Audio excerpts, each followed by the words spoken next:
தமிழ்நாடு வரலாறு தெரியாதவர்கள் பல செய்திகளை சொல்கிறார்கள். திராவிடம், திராவிட கொள்கை, திராவிடத்தை வளர்த்தவர் யார் என்பதை எடுத்துக் கூறுவது என் கடமை. 1952ஆம் ஆண்டு எம்ஜிஆர் திமுகவில் தன்னை இணைத்துக் கொண்டார். அவர் இணைந்த பிறகுதான் திமுக வளர்ச்சி பாதையை நோக்கி பயணித்தது. 1952ஆம் ஆண்டு எம்ஜிஆர் திமுகவில் இணையும் வரை தேர்தலில் போட்டியிடவில்லை.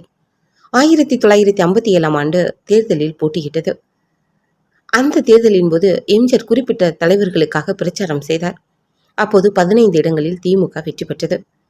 திமுக என்ற கொடி பாமர மக்களிடம் சென்றடைவதற்கு காரணம் நாடோடி மன்னன் திரைப்படம் தான். எம்ஜிஆர் பட தயாரிப்பு நிறுவனத்தை உருவாக்கிய போது அந்த நிறுவனத்தின் லோகோவில் திமுகவின் இருவர்ண கொடியை இடம்பெறச் செய்தார் எம்ஜிஆர் அவர்கள். அந்த லோகோவை வெளியிட தணிக்கைத்துறை தடை செய்தது. அந்த தடையை எம்ஜிஆர் தகர்த்து எறிந்தார்.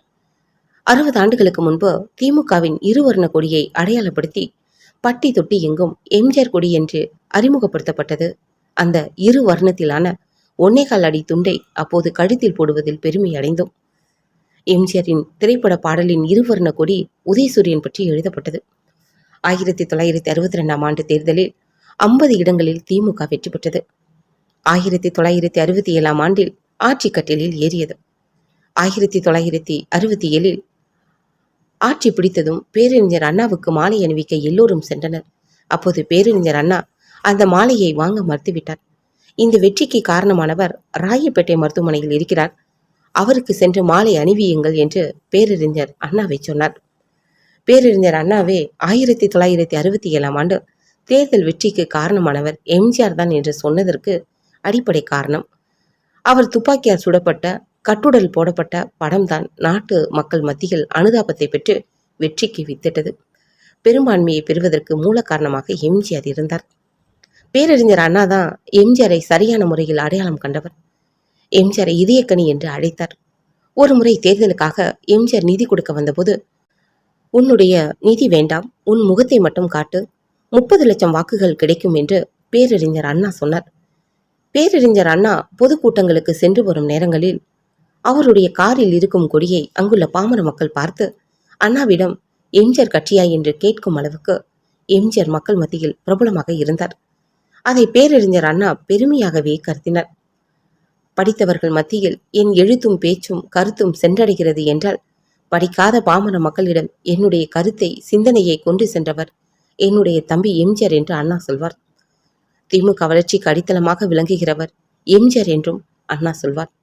அவரால் திராவிட இயக்கம் வளர்ந்தது என்று பேரறிஞர் அண்ணா மிக தெளிவாக பதிவு செய்திருந்தார். 1971இல் கருணாநிதி தலைமையில் ஆட்சி நடந்தபோது, அப்போது தேர்தல் வருகிறது, அவர்களுக்கு ஆதரவாக பட்டி தொட்டி எங்கும் பிரச்சாரம் செய்தார். இந்த ஆட்சிக்கு உத்தரவாதம் தருகிறேன், தவறு நடந்திருந்தால் அதை திருத்தி அமைக்க போராடுவேன் என்று சொன்னார். என்னை நம்பி வாக்களியுங்கள் என்றும் கேட்டார். அதை தமிழக மக்கள் ஏற்றார்கள் என்பதற்கு வெளிப்பாடு 183 இடங்களில் திமுக வெற்றி பெற்றது. அதன் பின்னர் திமுகவை விட்டு எம்ஜிஆர் வெளியேறி 1972ஆம் ஆண்டு அதிமுகவை தொடங்கினார். அதன் பிறகு 1972ஆம் ஆண்டு முதல் 1987ஆம் ஆண்டு வரை எம்ஜிஆரை யாராலும் வெற்றி பெற முடியவில்லை. எத்தனை சூழ்ச்சிகள் சதிகள் செய்தாலும் எம்ஜிஆர் உயிரோடு இருக்கும் வரை தமிழக மக்கள் தலைவர் எம்ஜிஆர் தான் என்று நாட்டு மக்கள் நிரூபித்தனர். திராவிட இயக்கத்தை வளர்த்தவர் எம்ஜிஆர் தான். பேரறிஞர் அண்ணாவை நாட்டின் முதலமைச்சராக உட்காருவதற்கு காரணமாக இருந்தார். அதன் பிறகு கருணாநிதி ஜெயலலிதா ஆட்சியில் அமருவதற்கு காரணம் எம்ஜிஆர் தான். எம்ஜிஆர் இல்லை என்றால் திராவிடம் என்ற பேச்சுக்கு தமிழகத்தில் இடம் இருந்திருக்காது.